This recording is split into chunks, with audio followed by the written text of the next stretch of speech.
오늘 주신 본문 말씀은 계시록 2장 12절부터 17절입니다.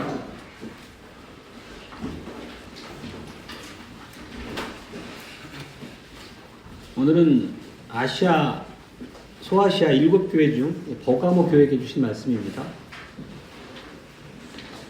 버가모 교회의 사자에게 편지하라. 좌우에 날선 검을 가지신 이가 이르시되 내가 어디 있는지 어디에 사는지를 내가 아노니 거기는 사탄의 건좌가 있는 데라. 내가 내 이름을 굳게 잡아서 내 충성된 증인 안디바가 너희 가운데 곧 사탄이 사는 곳에서 죽임을 당할 때에도 나를 믿는 믿음을 저버리지 아니하였도다. 그러나 내게 두어 가지 책망할 것이 있나니 거기 내게 발람의 교훈을 지키는 자들이 있도다. 발람이 발락을 가르쳐 이스라엘 자손 앞에 걸림돌을 놓아 우상의 제물을 먹게 하였고 또 행음하게 하였느니라. 이와 같이 내게도 니골라 당의 교훈을 지키는 자들이 있도다. 그러므로 회개하라. 그리하지 아니하면 내가 내게 속히 가서 내 입의 검으로 그들과 싸우리라. 귀 있는 자는 성신이 교회들에게 하시는 말씀을 들을지어다. 이기는 그에게는 내가 감추었던 만나를 주고 또 흰 돌을 줄 터인데 그 돌 위에 새 이름을 기록한 것이 있나니 받은 자 밖에는 그 이름을 알 사람이 없느니라. 아멘.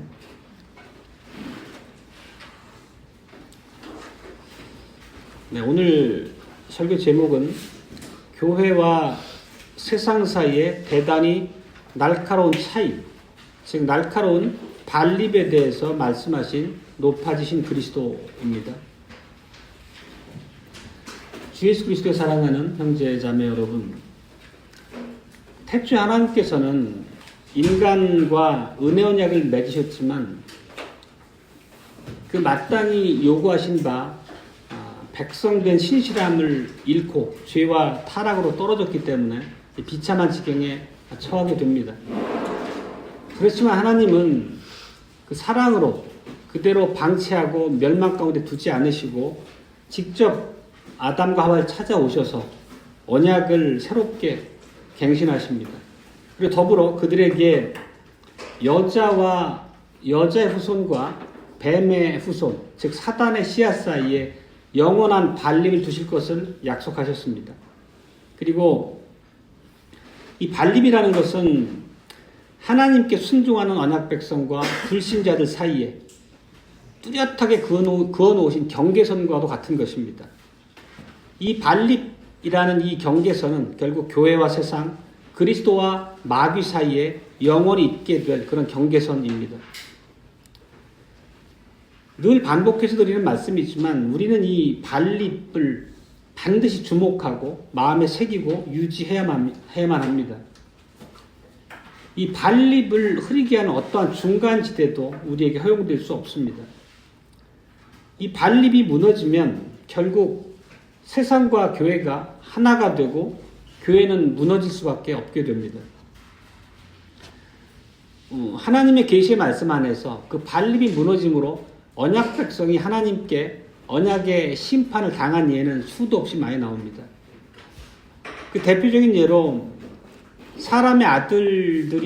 하나님의 아들이 사람의 딸들과 결혼한 그 결과가 무엇입니까?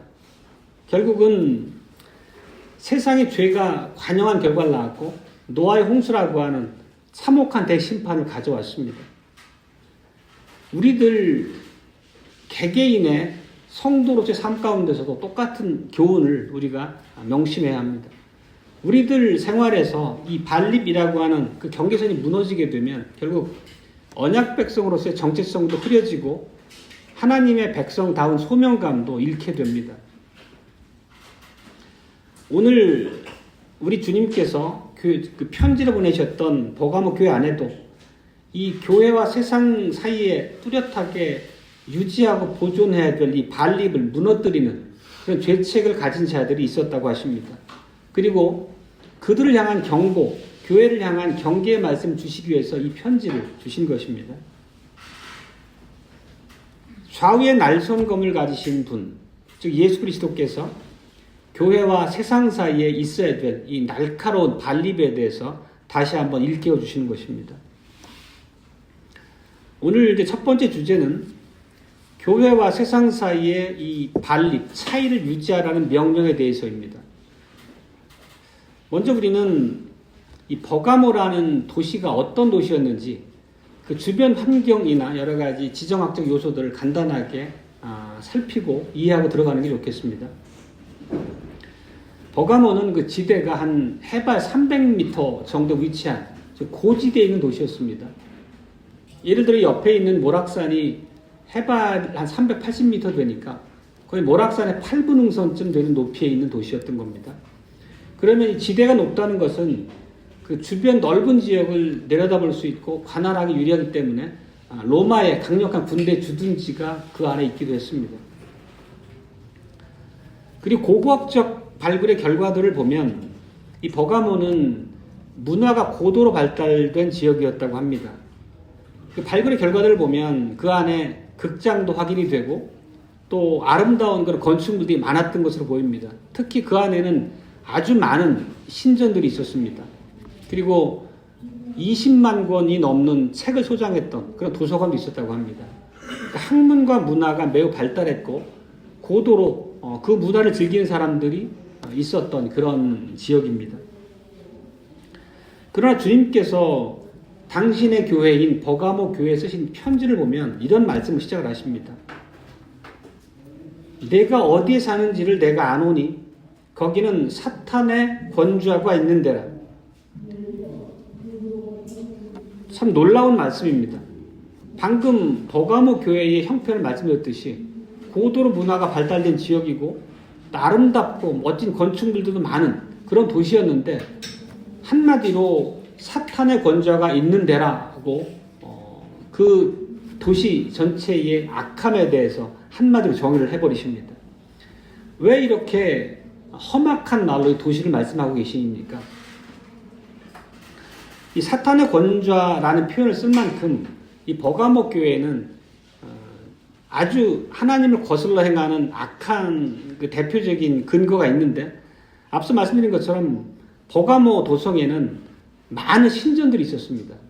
특히 그 무려 5개의 신전이 있었는데 그 신들의 이름을 보면 제우스, 아테네, 아스클레피오스, 디오니시우스 그리고 또 황제를 섬기는 신전 이렇게 5개가 있었다고 합니다.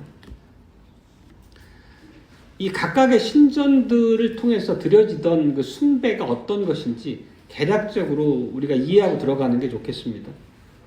그 제우스 신은 뭐 그리스 로마 신화의 신 중의 신이죠. 신들을 만드신 신이고 세상을 창조한 신으로 숭배받는 그런 신입니다. 그리고 아테네는 여행의 신이었다고 합니다. 그리고 그 아스클레피오스라는 신이 있었는데 우리에게 좀 낯선 이름이지만 아스클레피오스는 의술, 치료의 신이었습니다. 그리고 아스클레피오스라는 신을 상징했던 상징물이 뱀이었는데 그래서 아스클레피오스 신전 입구에 보면 거대한 뱀의 조각성이 있었다고 합니다. 혹시 여러분 세계보건기구 WHO의 상징물이 뭔지 아세요? 예.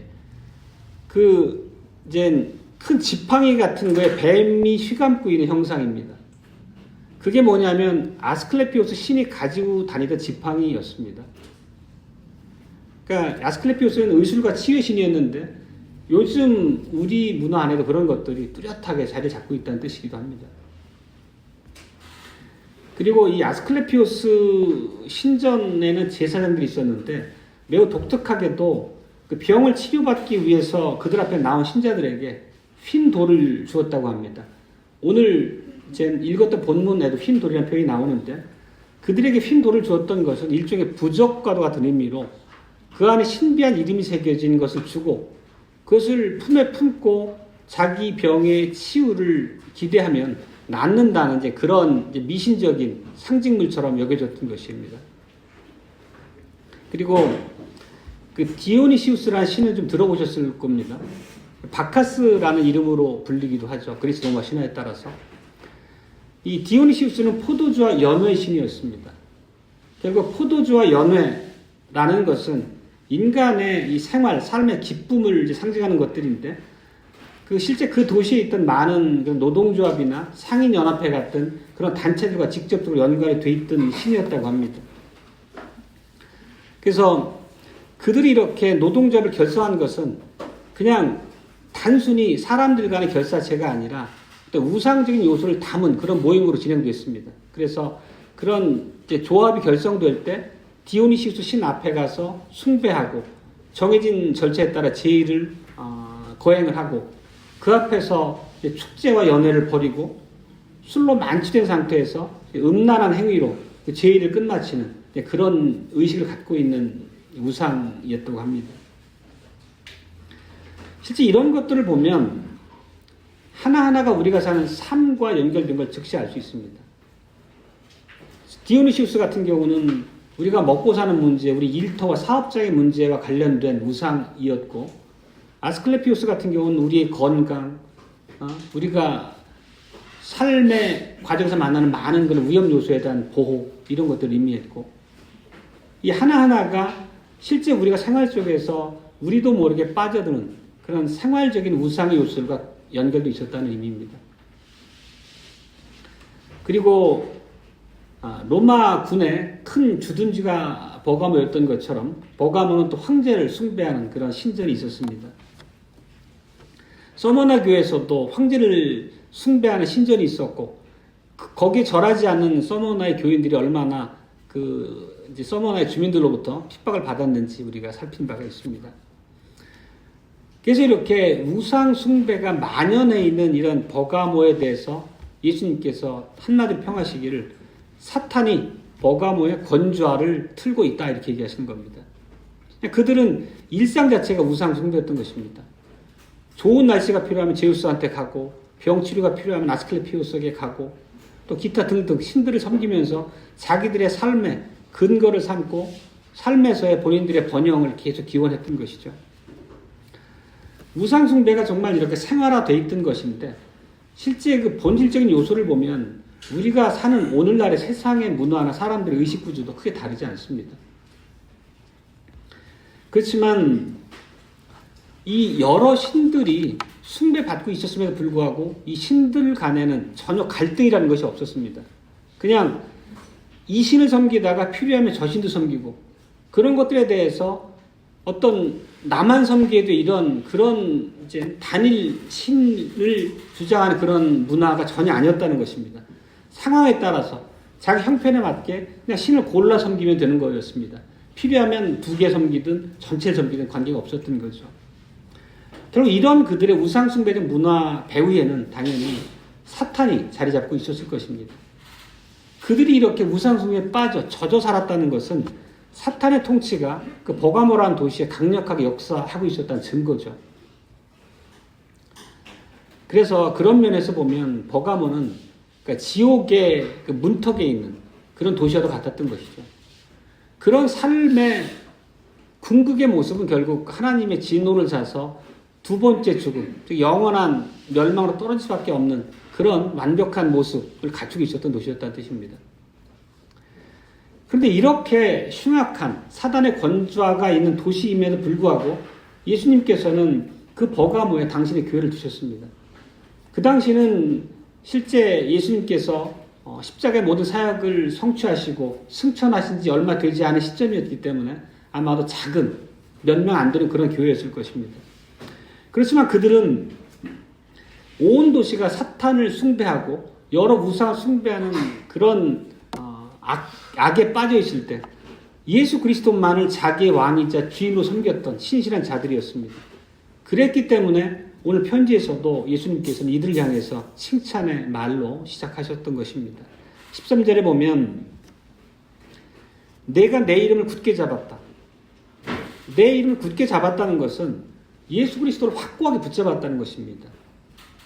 그 뜻은 사는 모든 순간, 모든 상황에서 예수 그리스도만을 의지했다는 것이고 예수 그리스도의 이름을 높이기 위해서 범사에 하나님을 바라봤다는 것입니다. 우리가 흔히 쓰는 말로 그들은 믿음에 신실했습니다. 삶의 모든 현장에서도 결코 우상 숭배적 요소와 결탁하는 반립을 무너뜨리는 법이 없었다는 거죠. 애초의 모습은. 결국 이렇게 버가모에 있는 작은 교회지만 그들이 세상과 반립을 세우고 그 안에 있는 수많은 신전들의 제의에 참석하기를 거부했을 때 그 결과가 어땠을지는 우리가 너무도 명확하게 알 수 있습니다. 서머나 교회에서 우리 이미 그 결과를 봤었죠.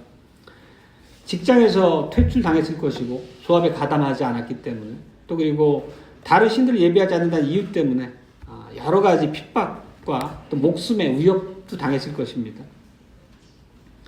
그리고 우리가 반대편 입장에서 그들을 바라보는 정말 한 줌도 안 되는 몇 명 안 되는 성도들인데 그 많은 버가모 시민들이 보기에 그들이 오직 예수라는 자기의 신만을 고집스럽게 숭배하는 것을 보고 그들은 어떻게 생각했겠습니까?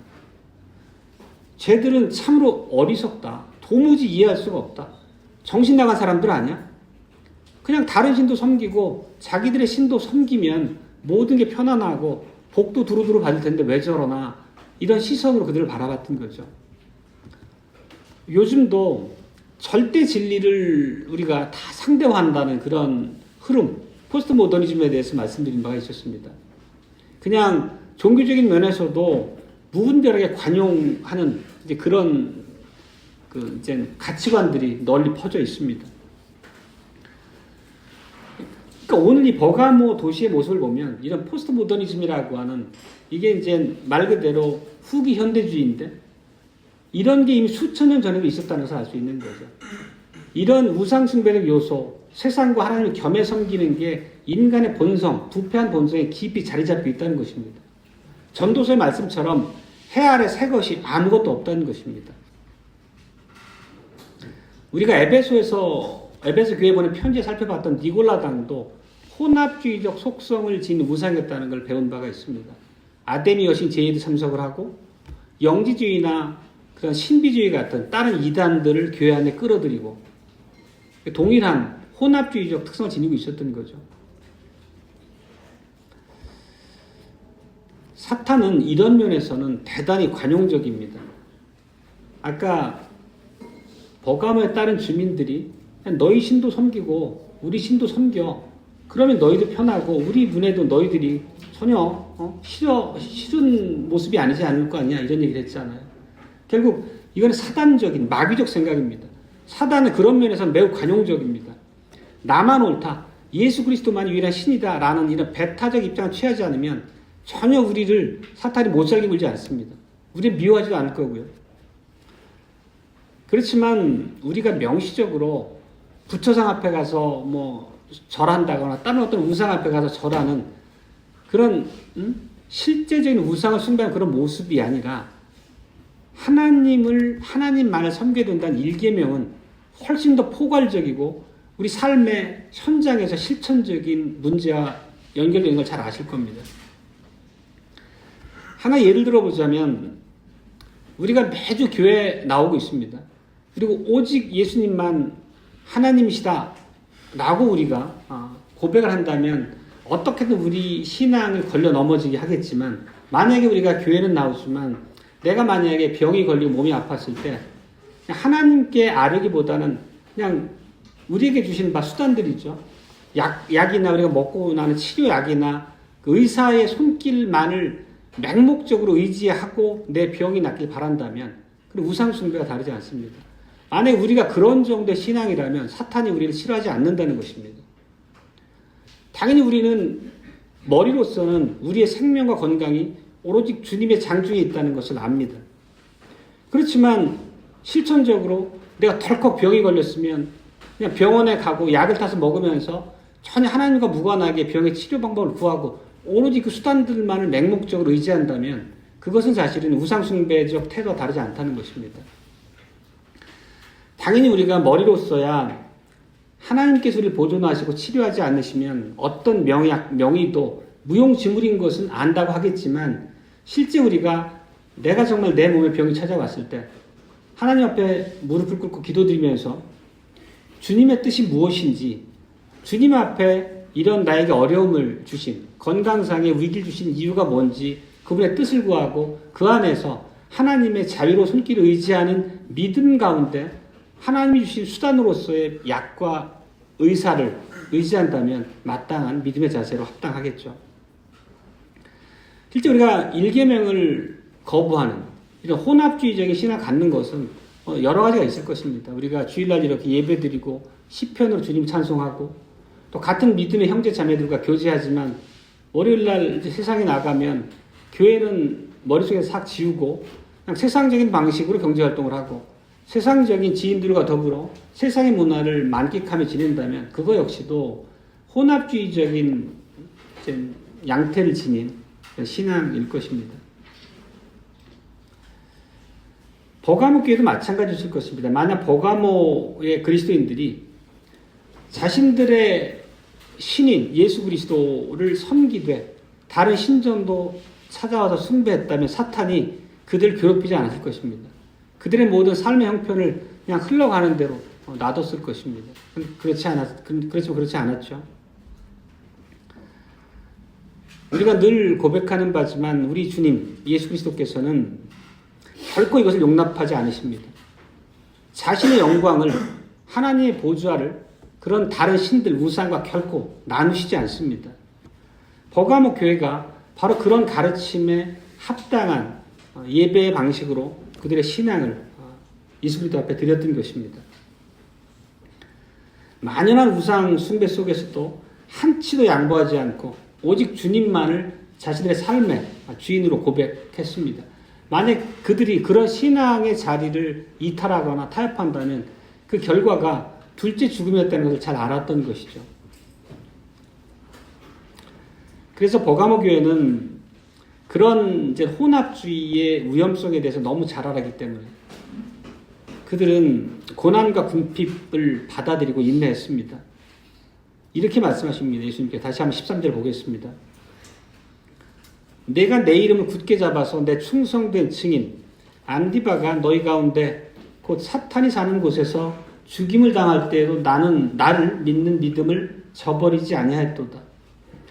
여기 보면 안디바라는 형제가 있는데 오직 예수 그리스도의 이름만을 신실하게 고백하다가 순교당했다는 것입니다. 역사적 기록을 보면 매우 잔인하게 죽임을 당했습니다. 안디바는 소아시아 지역 전체에서 첫 번째 순교자였습니다. 그렇지만 그냥 안디바 혼자만 고군분투하고 버가모 교회 나머지 성도들은 그냥 나몰라라 하진 않았을 것입니다. 안디바를 중심으로 믿음의 각오를 불태우면서 함께 신앙 안에서 싸워 나갔을 것입니다. 이 안디바에게 이 충성된 증인이라고 불러주신 것은 매우 영광스러운 이름입니다. 우리가 축복의 인사로 우리를 맞아주신 하나님의 인사를 배울 때마다 예수님을 우리가 어떻게 명명합니까? 신실한 증인, 충성된 증인이라고 명명합니다. 바로 예수님께서 가장 우리한테 모범이 되는 신실한 순교자이시지 않았습니까? 그러니까 자신에게 부여되는 그 영광스러운 이름을 안디바에게 주셨던 것입니다. 여러분, 이런 하나님은 오늘날도 우리에게 동일한 말씀으로 찾아오십니다. 좌우의 날성검을 가지고 우리에게 찾아오시고 동일한 문제를 우리 앞에 두십니다. 좌우의 날성검은 우리가 잘 익히 알고 계시듯이 하나님의 말씀을 얘기합니다. 히브리서 4장 12절에 보면 우리가 말씀을 이렇게 표현했었습니다. 하나님의 말씀은 살았고 운동력이 있어 좌우의 날선 어떤 검보다도 예리하여 우리의 혼과 영과 관절과 및 골수까지 찔러 쪼개기까지 한다.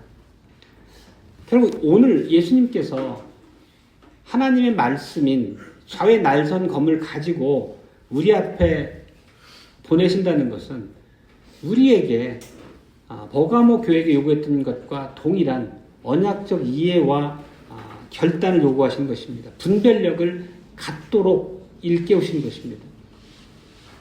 우리도 동일하게 수많은 신전이 우리 생활 주변에 있지는 않지만 동일하게 우리의 신앙은 위협받고 도전받고 있는 그런 세상 속에 살아갑니다. 이런 말씀을 통해서 우리가 분별력을 가지고 정확한 언약 백성의 정체성을 지키라는 말씀을 교훈을 주고 계신 거죠. 다시 말하면 오로지 하나님만을 경배해라. 교회와 세상, 그리스도와 이 거짓 우상들은 결코 어울릴 수 있는 것이 아니다. 너희는 철저하게 반립을 유지해라. 이 말씀을 우리에게 하고 계신 것입니다. 두 번째 주제는, 첫 번째가 반립을 유지하라는 명령이었다면, 이제 두 번째 주제는 이 반립을 무너뜨리는, 반립을 가볍게 여기는 자들에 대한 주님의 책망에 대해서입니다. 실제 버가모 교회 안에도 이 반립을 무너뜨리는 자들이 서서히 생겨나기 시작합니다. 교회와 세상 사이에 두셨던, 마땅히 두라고 명령하셨던 경계가 허물어지는 것입니다. 너희들이 참으로 신실하게 너희 신앙을 지켰다 칭찬했지만 책망할 거리도 있다고 말씀하시는 것입니다. 오늘 본문의 표현을 따르면 발람의 교훈을 따르는 자들이 교회 안에 있었다는 것입니다. 그들은 발람이라는 사람을 우리가 잘 기억하실 것입니다. 민수기에 나오는 사람이죠. 마술사입니다. 그러니까 이스라엘 백성이 출애굽한 이후에 광해 여정을 거의 끝내갈 무렵에 이제 모압 평지 앞에 다 모여 주둔을 합니다. 그 모압 왕 발락이 그들이 어떠한 여정, 어떤 싸움을 이기고 이 자리에 섰는지 알았기 때문에 매우 두려워 떨죠.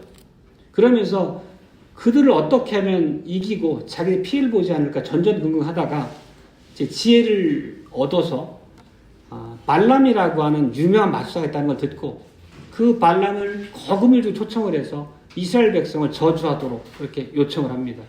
그래서 그 저주가 임하면 자기들이 전쟁에서 이길 수 있다라고 하는 그런 생각, 동기를 가지고 범한 일이죠. 그렇지만 잘 아시듯이 하나님께서는 철저하게 발람의 입을 막으시고 오히려 발람의 입을 열어서 이스라엘 백성들을 축복하도록 하십니다. 결국 이제 발람과 그 발락 왕의 이런 음모가 실패로 돌아가죠. 그렇지만 그들은 결코 포기하지 않았습니다. 발람이 발락 왕에게 꾀를 내서 조언을 합니다. 무력이나 이 저주를 선포하는 것으로 저들을 어찌할 수가 없으니 저들과 화친해라. 친구를 삼아라. 그렇게 우정을 쌓은 연후에 그들에게 너희 연회에도 참석을 하고 너희 젊은이들과 어울리도록 그렇게 유인을 해라. 그래서 모압의 젊은 처자들이, 젊은 여성들이 이스라엘의 청년들을 이제 꾀이죠. 그래서 자기들의 그 몰렉신의 제의에 참석토록 하고 거기서 우상숭배에 참석도 하게 하고 모압의 여인들과 더불어 음행하는 그런 결과를 맺게 됩니다. 이 발람의 이런 교묘한 이제 경계를 무너뜨리는 이런 괴계가 멋지게 성공을 한 거죠. 그 결과가 무엇이었습니까? 매우 치명적이었습니다. 실제 하나님께서는 이스라엘 진영에 연병을 보내가지고 2만 4천 명을 쳐서 죽여버리십니다. 이것이 바로 사단의 교활한 방법입니다. 만약에 우리를 핍박하고 무력으로 우리를 흔들어서 이길 수 없다면 다른 은밀한 방법을 동원해서라도 거짓을 섞고 아주 작은 부분에서 세상과 타협하도록 우리를 유도해서 결국 우리의 신앙에 뿌리부터 흔들어버리는 것입니다. 그렇다면 이런 것이 오늘 이 편지를 받는 버가모 교회와 무슨 상관이 있습니까? 버가모 교회 안에 발람의 교훈을 따르는 자들이라는 그런 자들은 어떤 죄를 범한 자들입니까? 우리가 과거 그 민수기 안에서 봤던 그런 것과 사실 본질적으로 동일한 일이 벌어집니다. 노골적인 핍박으로 다른 신전에 숭배하지 않는다 해서 그들을 이렇게도 핍박하고 노조에 가입하지 않는다 해가지고 직장에서 쫓아도 내고 온갖 방법을 동원해도 그들은 안디바의 순교를 교회적으로 받아들이고 신앙에 타협을 하지 않을 만큼 굳건하게 서 있었죠. 그래서 사단이 바꿔가지고 이제 그들을 조금씩 회유하고 그들의 정말 뚜렷했던 반립적인 신앙을 이제 허물기 시작을 합니다. 교회 내에 그런 신앙을 가진 자들을 심고 그 암세포가 전체 교회에 퍼져가지고 교회 전체가 배교에 이르도록 그렇게 미혹하는 거죠. 믿음을 조금만 타협하면 괜찮지 않겠니? 너희도 편하게 살아야지. 세상에서 대접도 받고 세상 사람들과 우리 앞에 있는 화려한 문화도 함께 즐겨야 되지 않겠어? 그렇게 조금씩 야금야금 교회 안에 그런 분자들 심고 그들 통해서 교회를 흔들기 시작합니다. 실제 그들의 이런 이제 화친 전술이 성공적으로 자리를 이제 잡기 시작합니다. 이스라엘 백성들이 모압의 여인들과 몰렉신을 섬기는 자리에도 나가고 음행을 범함으로 하나님의 진노를 샀듯이 이들도 동일한 결과를 냅니다. 그래서 노조에 가입도 하고 그 얘기는 결국 디오니시우스 신전에 가서 절하고 술도 먹고 흥청망청하는 그들의 제의에 참여했다는 의미이기도 합니다. 또 이제 병이 들면 하나님 앞에 나서 그분께 구하기보다는 아스클레피우스 신전에 나가서 그들의 제사장으로부터 치유에 따른 제의에 참석도 하는 것이고 그러면서 스스로 자기는 위로했겠죠. 이런 작은 거는 아마 문제가 없겠지. 나는 저들을 신으로 인정한 적이 없어. 다만 내가 실용적으로 나한테 도움이 될 만한 것들을 최소한의 것만 내가 취했을 뿐이야 라면서 스스로 자위하고 핑계를 삼았을 것입니다. 이런 사람들이 이제 버가모 교회 한 하나둘 늘어갔고 그렇지만 그들은 여전히 예배에 참석을 하고 있었습니다. 외견상 보면 전혀 문제가 없는 반듯한 그리스도인이었습니다. 그렇지만 이런 독소가 퍼진 결과는 매우 치명적이게도 실천적으로 예수 그리스도를 믿지 않는 그런 불신앙의 자리까지 나가게 된 거죠. 세상과 경계가 무너지고 점점 세상에서의 번영, 돈도 의지하고 세상적인 인맥도 동원해서 좋은 직장을 얻기 위해서 쓰기도 하고 그 자체가 가치 중립적인 그런 게 문제가 아니라 그런 것들을 얻기 위해서 타협해야 될 신앙적인 요소가 많았다는 것입니다. 그런데도 그 교회는 지금으로 말하는 교회 당회가 되겠죠. 그런 신앙의 모습에 대해서 경계하고 징치하고 권증하면서 교회를 바로 세우는 일에 열심을 내지 않았던 것입니다. 에베소 교회는 거짓된 사도들을 분별하고 드러내서 교회에서 내쫓았지만 버가모 교회에서는 그런 면에서 연약함과 실패가 있었다는 것입니다. 그래서 버가모 교회에게 주님이 이렇게 말씀하시는 것입니다. 16절입니다. 그러므로 회개하라. 그리하지 아니하면 내가 내게 속히 가서 내 입의 검으로 그들과 싸우리라. 이 말씀은 만일 회개하지 않는다면 예수님께서 좌우의 날선 예리한 검을 가지고 너희들을 파멸시키겠다는 것입니다. 좌우의 예리한 날선 검은 무엇입니까? 하나님의 말씀입니다. 하나님의 말씀은 복음이죠. 복음은 언약의 말씀입니다. 그러면 언약적으로 우리에게 준 축복과 더불어서 언약적인 책임과 의무도 명백하게 우리에게 요구하십니다. 좌우의 날선검을 가지고 우리에게 또 오신다는 의미는 우리가 마땅히 하나님의 백성된 자리에서 우리에게 요구되는 바 언약적 신실함을 잃어버리고 배교하게 되면 하나님의 진노가 임한다는 것을 담고 있는 그런 훈계의 말씀입니다.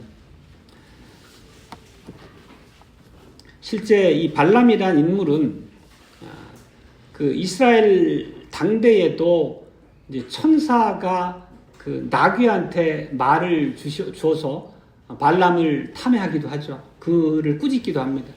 결국 나중에는 이제 그 이스라엘 모세가 보낸 군대에서 죽임을 당하죠. 그러니까 이것이 교회를 대적하는 자들뿐만 아니라 교회 안에 있는 우리 성도들에게도 이런 분별력과 신앙을 요구됩니다. 그리고 버가모 교회에게 주셨던 이런 경고는 우리에게도 전혀 다르지 않습니다. 세상과 교회 안에 두신 이 반립이라는 것을 우리도 분명히 깨닫고 그 마땅히 요구되는 바 앞에 우리가 책임을 다할 필요가 있습니다. 그런 요구가 있습니다. 세상은 오늘날도 우리에게 이런저런 방식으로 우리 신앙을 그냥 적절하게 타협하고 교회도 다니지만 세상 안에서 필요한 그 요구들을 즐기고 세상적인 방식으로 활동을 하도록 그렇게 우리는 미혹합니다. 물리적인 그런 핍박을 가하진 않지만 실제 우리 직장 다니는 많은 분들 또 삶의 현장에서 직업을 구할 때 내가 믿음의 자리를 조금만 양보하고 타협하면 선택지가 있음에도 불구하고 우리 안에 많은 분들이 주일 예배를 위해서 신앙적인 마땅한 요구되는 바에 신실하기 위해서 그런 자리를 거절하고 가지 않는 예가 많이 있습니다. 우리가 이렇게 반립을 유지하고 언약 백성다운 정체성을 유지한다면 그리스도와 더불어 우리는 이제 새하늘과 새 땅에서 영원한 왕노릇을 하게 될 것입니다. 그렇지만 만약에 우리가 설교를 듣고 늘 말씀을 읽고 신앙 고백에 대한 것도 학습을 하지만 정작 그 안에서 우리가 깨우치는 바가 부족하다면 실제 우리가 어떤 사람인지 영적인 분별력과 통찰력이 희미해서 학습은 학습이고 설교는 설교고 실제 삶의 현장에서 내가 만약 실천적으로 무신론에 빠지거나 세상과 더불어 타협하면서 살아간다면 그 결과는 어떻겠습니까? 결국 그 신앙이 무너지면 점점 더 오히려 반대로 세상이 점점 더 커 보일 것이고 먹고 사는 문제 앞에 더 허덕이게 될 것이고 재리의 유혹이나 일락을 추구하는 그런 불신앙의 자리로까지 떨어질 것입니다. 결국 그 결과는 둘째 죽음일 수밖에 없는 거죠. 그래서 오늘 세 번째 주제는 두 번째 주제가 이 반립을 무너뜨리는 자들에 대한 책망이었다면 세 번째는 반립을 견고하게 유지하고 신실한 언약 백성의 삶을 산 자들을 향한 보상, 하나님의 상급에 대한 얘기입니다. 17절에 보면 이기는 자에게는 상급을 약속하십니다. 누가 이기는 자입니까? 누가 승리자입니까? 세상이 주는 여러 미혹이나 세상이 주는 그런 멋진 문화나 세상이 주는 번영의 마음을 뺏기지 않는 자들이 이기는 자들이죠. 혼합주의라고 하는 병든 신앙의 자리로 떨어지지 않는 자들 얘기합니다. 모든 삶의 영역에서 내 생명의 원천이고 내 모든 것을 붙잡고 내 필요를 지지하시는 분이 하나님이시라고 하는 철저한 신앙 가운데 서 있는 사람들일 것입니다. 그런 승리자들에게 예수 그리스도는 두 가지를 약속하십니다. 하나는 감추인 만나라 말씀하셨고 하나는 새롭게 은밀한 이름이 기록된 흰 돌을 주시겠다 이렇게 얘기합니다. 만나는 우리가 너무 잘 알죠. 광야 40년 동안 만나로 하나님께서는 백성을 먹이셨습니다. 그리고 예수 그리스도 안에서 만나가 완벽하게 성취가 된 거죠. 예수 그리스도는 생명의 만나가 주셨던 하나님의 생명력을 영적으로 완성하신 분입니다. 그래서 우리가 요한복음에 보면 생명의 떡이라는 표현으로 예수님을 우리가 지칭하기도 합니다. 예수님께서는 자신의 죽음과 부활을 통해서 우리에게 영원한 생명을 주십니다. 이기는 자들에게 주시는 것이죠. 결국 생활신과 더불어 혼합주의에 떨어져서 교회도 다니고 세상 안에서 내 자리도 움켜줘야 되겠고 이런 가치관이 아니라 모든 것을 하나님께 맡기고 주님의 방식으로 살아가는 자들에게 주시는 것입니다. 그런 자들은 만나가 상징하는 영원한 생명의 떡을 먹게 되겠죠. 두 번째 약속으로 흰돌에 대해서 말씀하십니다. 흰돌 그러면 아까 앞에서 아스클레피오스 신전의 얘기를 드렸었습니다. 병자가 아스클레피오스 신전에 가서 제사장과 더불어 그 제에 참석하게 되면 은밀한 이름이 기록된 돌을 주고 그 돌을 이제 품에 품고 자기의 병의 치유를 기원하면 낫는다는 그런 기대를 갖고 살아가게 됐던 그런 우상숭배적 그런 습관들 얘기했었습니다. 당연히 우리가 의학적으로 플라시보 효과라는 거 들어보셨죠? 밀가를 주고도 이거 당신 병의 특효약이야 하고 먹으면 약간의 효과가 있다는 그런 것. 이런 우상숭배에도 그런 좀 어리석은 조건이 있었겠죠. 그러니까 예수님께서 흰 돌로 선물을 주신다, 너에게 상급을 주신다 할 때 아스클레피오스 신전의 제의가 생각났기 때문에 예수님께서 말씀하고 훈계하시는 바를 매우 빠르게 이해했을 것입니다. 결국 너희들이 너희 몸과 영혼의 치유에 필요한 너희의 곤고함에 따른 너희의 위로가 필요하다면 나한테만 의지하면 내가 주는 흰돌을 통해 모든 것이 해결될 거다라는 말씀입니다. 결국은 약속을 주시는 거죠. 결국 그들의 생활, 삶의 곤고함 가운데서 피를 공급하신다는 약속이기도 하고 그들을 영적인 죽음으로 떨어지지 않도록 신앙 가운데 붙들어 주신다는 그런 약속의 말씀이기도 합니다. 사탄의 어떠한 공격이 너희를 미혹하고 힘들게 하더라도 그 발람의 교훈을 빠지는 그 자리로 떨어지지 않고 견고하게 너희들의 신앙을 유지할 수 있도록 내가 지켜준다는 그런 약속의 말씀입니다. 빈돌은. 사랑하는 성도 여러분, 우리도 동일한 요구와 또 동일한 환경 가운데 살아갑니다. 그렇지만 우리도 우리 몸과 영혼이 전적으로 100% 예수 그리스도께 속해 있다는 것을 우리가 드러내는 삶을 살아야 됩니다. 그렇게 우리 삶 가운데서 우리의 신앙이 실증되어야 하는 거죠. 그거는 방법이 무엇입니까? 오늘의 가장 핵심적인 단어는 반립입니다. 결국 교회와 세상이 다르다는 것을 우리 삶의 현장에서 뚜렷하게 드러내야 되겠죠. 세상이 여러 가지 방법으로 우리를 흔들고 우리가 유리한 길을 택하도록 미혹하더라도 언약의 법, 언약의 명령 앞에서 우리가 좌고우면하지 않고 반듯하게 순종의 길을 가야 되겠습니다.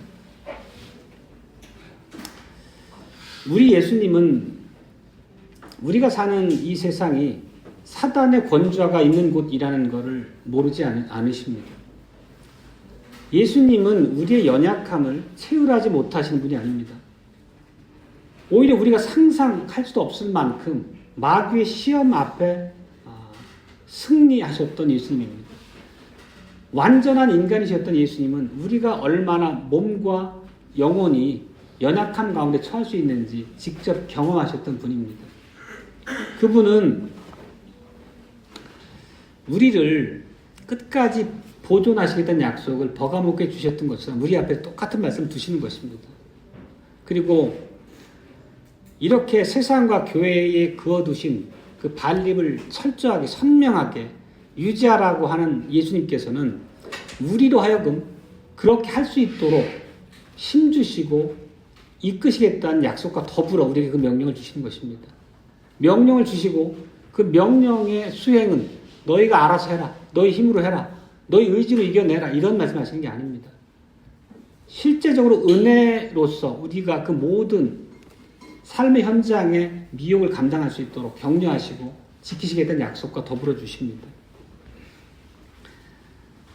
만약에 우리들이 사나 죽으나 우리 몸과 영혼의 유일한 위로자, 우리 몸과 영혼의 유일한 소유주 되시는 분이 예수님이라는 고백을 우리 삶의 현장에서도 굳건하게 붙잡는다면 우리에게 만나를 먹여서 이 마지막 날까지 지속되는 우리가 살아있는 날 내내 계속될 이런 영적 싸움 안에서 우리를 강건케 하실 겁니다. 그리고 은밀한 새 이름, 예수 그리스도의 이름이 적힌 흰 돌을 우리에게 주심으로 우리가 사탄 혹은 사탄의 충동에서 동원하는 수많은 믿음의 대적자들과 더불어 영적 싸움에서도 우리가 무릎 꿇지 않도록 지키실 것입니다.